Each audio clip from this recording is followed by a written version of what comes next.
आवळ्याचा चुंदा कसा बनवायचा तो दाखवते.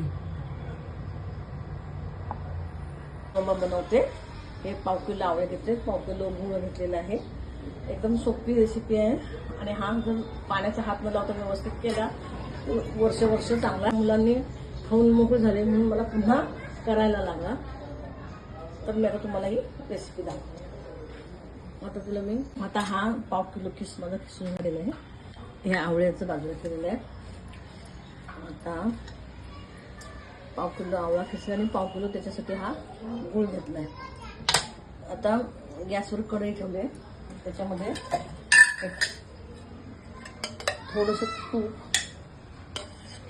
2 चमचे तूप टाकलेलं आहे. त्याच्यामध्ये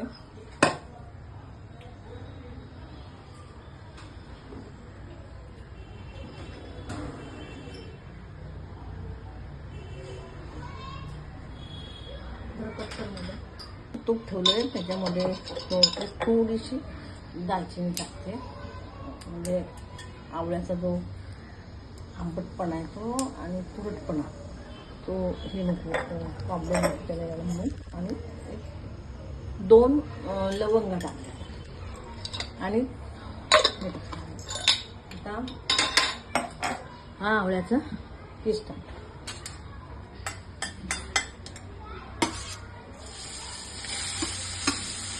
आता 5 मिनिटं मी त्याला शिजवून देते. हा आता बघा, मगाशी आवळा टाकला होता, आता त्याचा कलर बदललाय. आता ह्याच्यामध्ये मी हा गूळ टाकते. पाव किलो आवळा किसाला पाव किलो गूळ. आता हा मी हलवून घेते. हलवल्यानंतर मग गूळ विरघळेल तसं तो पातळ होईल. आणि थोडं पातळ असतानाच गॅस बंद करायचा, नाहीतर तो घट्ट होईल. त्यामुळे पूर्ण घट्ट होईपर्यंत नाही ठेवायचा. हा मस्त कलर दिसतोय. अजून तो गूळ विरघळायला पाहिजे. गूळ विरघळला मस्तपैकी मी तुम्हाला दाखवते. पण ह्या सगळ्या गोष्टी एकदम कमी गॅसवरतीच करायच्या, फुल गॅसवर करायच्या. आणि नेहमी आवळा किंवा आंबट वस्तू कोणती करताना स्टीलची कढई किंवा स्टीलची कढईच वापरायची जास्त करून. इंडालियम किंवा बिना कलईचं कोणतंही भांडं वापरायचं नाही, पण त्याच्यात रिॲक्शन होतात. काय मस्त दिसतो, रसरशीत. अजून आहे, गूळ विरघळतोय, पण काय हा मस्त एकदम. तो पूर्ण गूळ विरघळला की असंच पातळ ठेवायचा, कारण तो नंतर आपल्या तो एकदम घट्ट होऊन जातो. मग पातळ, मग तो घट्ट झाला की मग तो खायला पण चढवलं. आणि पण पाव किलो आवळ्या किसाला पाव किलोच गूळ घ्यायचा. तुम्हाला साखरेत पण करता येईल, साखरेचा पण करतात, पण हल्ली हेल्थ कॉन्शियसमुळे सगळे लोक साखर कमी खायला लागलेत, तेव्हा गुळाचा केलाय. आणि आपले केसांच्यासाठी, केसवाढीसाठी, दातांसाठी, सगळ्यासाठी आवळा आपल्याला माहितीच आहे, पूर्वपार चालत आलेला. म्हणून तर च्यवनप्राश मेन आवळाच असतो त्याच्यामध्ये. च्यवनप्राशमध्ये सगळ्यात आवळा हा. आणि असा याच्यासारखा दिसतो, एकदम मस्त केशरी कलर आले. त्याच्यात काही आर्टिफिशियल कलर न घालताना असा दिसतो. आता बघू शकता, जवळजवळ 20 ते 25 मिनिटं झालेली आहेत, जास्तच झालेत. आवळा बऱ्यापैकी शिजलेला पण आहे. आणि आता पाक झाला आहे, तो कसा बघायचा, तर आपण इथे आवळा घेतला आहे आणि ही एक तार येते. 1 मिनिट.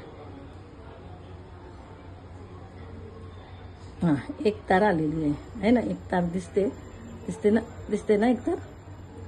एक तार दिसते. एक तार आलेली आहे, म्हणजे आपला पाक झालेला आहे. आता 1-2 मिनिटांनी गॅस बंद करायचा. आणि हा एवढा इतपत पातळ ठेवायचा आहे.